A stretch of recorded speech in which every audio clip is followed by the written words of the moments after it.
Hello there, I'm Colonel Failure and this is a Train 9 Revision 3. We've started a fresh build. If you tuned in last time, you'll have seen that kind of happen. And we're doing something a little different with this playthrough. Instead of me spending time each episode kind of building stuff and getting it wrong and redoing it and then waiting for money to add up and constantly hitting the fast forward button, what I've decided to do instead is I'll do most of the building while you're not watching. And then when you catch up each time, you can see how we've progressed. So I'm sat in the train window view of our primary commuter train at the moment. We're only running 3 trains. We've got one goods train which is helping the individual districts to level up, to keep building, and then we've got 2 passenger trains to help build some demand in those areas. Now both these, well, actually this passenger train takes off at 7:30 a.m. as we hit 6 a.m. I've increased the speed. Actually, I've decreased the speed, I think is the way to say it. Increased the length of time in a day to make it a little closer to reality. And this train takes 45 minutes to go from here. Well, we're running at 60 times speed there. It takes 42 minutes to travel between these 2 districts. So here it comes into the second one. Now, at the moment, we're just shuttling between these 2. The other train is shuttling between this station that we're at now and its home base. In fact, it's incoming right now, and we'll leave just before it arrives. I have timed these services to such an extent that they do kind of run into each other almost. There is no waiting around. I've got the timing pretty much spot on.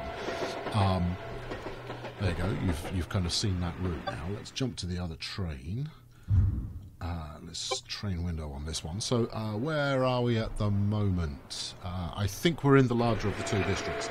So we're heading out to our latest piece of construction here, which is something of a windy route away, but as you can see, it is growing already, and that's that's pretty positive. In fact, overall, we're doing quite well on railroad services, which is the trains actually running on the track.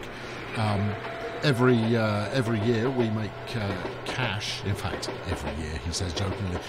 We're only in the 2nd year of the game, so yeah, we made a profit on rail services last year.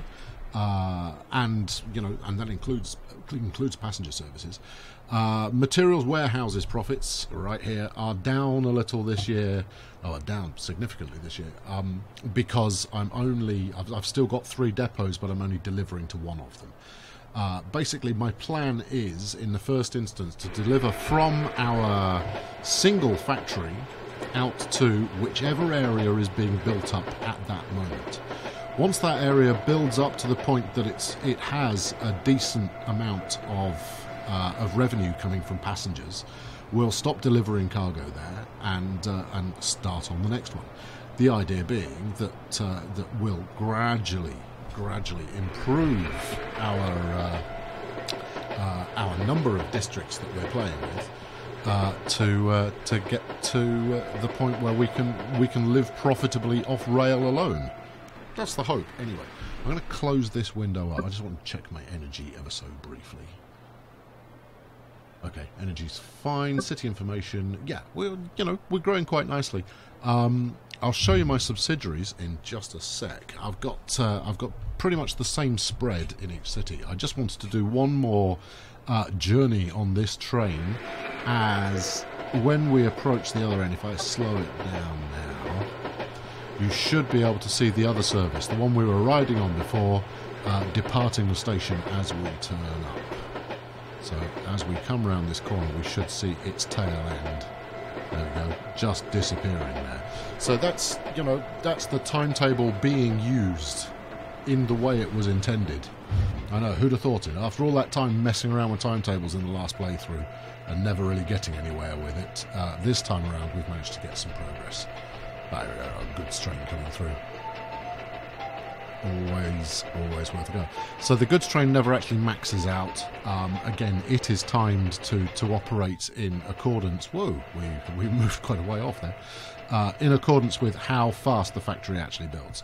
So so that goods train never gets completely full up, but then it shouldn't, fingers crossed, touch wood, shouldn't ever run with an empty load. So let's have a quick look at our subsidiaries. So at the moment we've got 3 office buildings. This is obviously the new one. Right here. I'm pretty sure it's that one. There we go. Yep, office building 8. So this one we only built recently to help kind of fuel the growth in this new area here. So basically my principle has been build myself an AR office right here, an AR building in each district in the city, build an office building so people have got somewhere to work, build an apartment of some description, a housing development. As you can see, not profitable. The other 2 are profitable, which is good.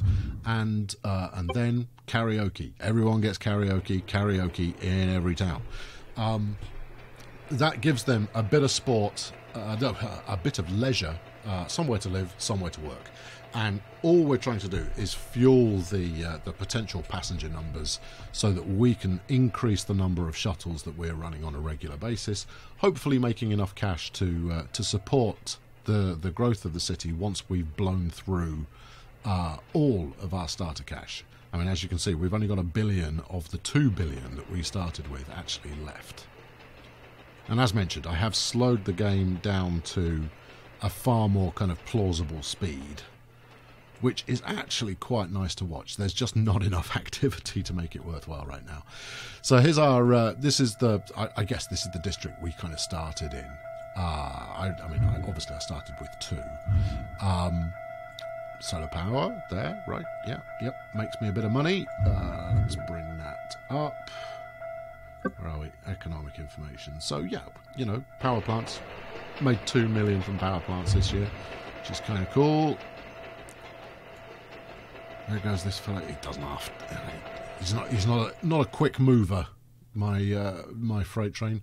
And then here's the other district. And we don't max out our passenger services yet, so we don't fill those up completely. But we do enough so that every train makes a profit every day. Where are we? We're on a Thursday. Actually, Thursday evening. If I bring up the train now. So we've got 2,200 passengers going from our major district here out to the other primary one here. And that's going to be enough for him to make some cash. As you can see, you know, we're probably got enough for maybe one more service today. And in fact, definitely got time for one more service. He'll run all the way back to the first district again as his last run of the day. But, you know, costs of 8,000, profit of 33,000. What's not to like? Well, that's revenue of 33,000. So you're looking at an overall profit of like 25k, something like that. And if you imagine that on a per train basis, it means that you can be making, you know, 25k per train, 10 trains, $250,000 a day profit. That's pretty handsome. The freight train doesn't do quite so well. Some days it ends up in profit, others it doesn't. It really depends on how much the factory has been outputting at that time. Let's run you up just a bit here. Well, I hadn't expected him to dart off. So yeah, he took 4,500 people back again. So there you go, 30k for the day. Thank you very much. That will do very nicely. There we go. So let's just have a quick study, not of this one, but of this one, just so you can see how those trains overlap. Where are we? We're just after midnight, so we don't start until 7:30. This one leaves. I think I got the other train leaving at 7:15, largely because I can. And because that way it almost collides with the back of the previous train, and that's really where I'm aiming to get to with this playthrough, is to get to the point where my trains run with a high degree of timetabling and synchronicity, so that if I can get, there we go, here it comes now. See, piles in just as the other one is cleared. Beautiful stuff. Military precision right there. So there we go. That's where I'm up to. What am I going to work on next? Okay, so leave a comment. Is this format working for you? If I do a bit of a walkthrough, as obviously as we build up, there will be more to see each time. So don't think for a moment that it's going to be quite as Spartan as this in the future. But let me know. Feedback is most welcome. Obviously, if I'm building something particularly major or doing something clever. The one clever thing I did do, thanks to a commenter whose name eludes me, apologies. The depot, the store, the warehouse for materials, in fact I'll probably be able to show you, is actually underground. It's there. Haha. It was saying it was full. I guess it must have just built something there. Anyway, there we go. So, hang on, let's make sure this guy drops off correctly. Yeah, building your depot underground saves you the space. Ah, there we go. Did drop off. Great. Right, there you have it. So, next up, we've got 2 routes to go from here. I don't want to build out of here just yet because obviously this city's still this district is still developing. But we'll have another stop right at the edge of this peninsula. Probably here is the best place to go with that. Maybe island hop later on in the game. I don't know. But anyway, the last station to build is going to be up here. So that'll be kind of our terminus for this route. And as mentioned in the last episode, I'm not running a circuit in this game. We're not going to be running a looped service of any kind. This is going to be a pure point-to-point experience, which should be awesome. Oh, hang on. I finish explaining this bit first. We're also going to run a branch either that side or this side of this hill. This little stubby rock effort, and put another station in here, but this one will have the kind of future plans to expand out that way. So that makes this station very busy indeed, and that will be our first challenge in terms of getting timetabling working in our favour. Is making sure that services interlock between that station and this one. And obviously that station and this one as well. So thank you very much for watching today. I've been Colonel Failure. Leave a like, subscribe. Let me know what you want to see. If you like this kind of talking through plans and then seeing them manifest in the next episode, I'm more than happy to do it that way. Equally, if you want to watch me building, it can be pretty painful, but just let me know. Thanks very much. I'll catch you next time. Cheerio.